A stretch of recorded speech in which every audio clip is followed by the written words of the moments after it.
මීට මාස 3කට පෙර ඇයි කියනවා ඇගේ ඇස් පෙනීම එකවර දුර්වල වුණා.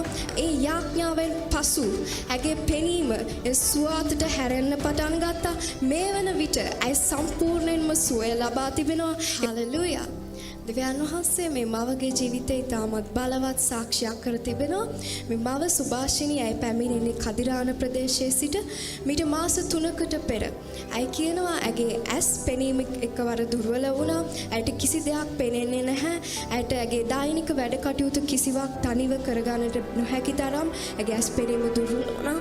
ඉතින් මේ නිසා ඇගේ දරුවන් ඇයව මීගමුව මහ රෝහලේ නිර්වාසිකව ප්‍රතිකාර වලට යොමු කර තිබෙනවා. ඇය දින දෙකක් ඒ රෝහලේ ප්‍රතිකාර ලැබමින් සිටියා. නමුත් ඇය කියනවා ප්‍රතිකාර ලැබුවත් ඇගේ පෙනීමේ දුර්වලකම වැඩි වුණා.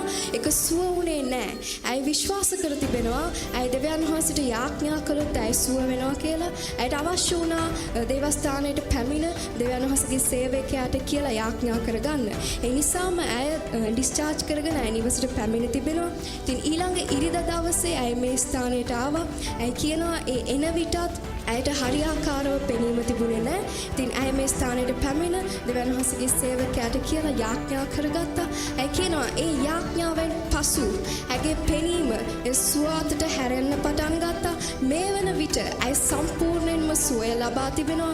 ඒ වගේම ඇගේ කටයුතු තනිවම කරගන්න පුළුවන් ආකාරයට ඇය සුවපත් වෙලා තිබෙනවා. ඒ ප්‍රතිකාර වලට කරන්න නොහැකි වූ දේ අපේ ਸਰව බලධාරී දෙවියන් වහන්සේ කරනු ලැබුවා.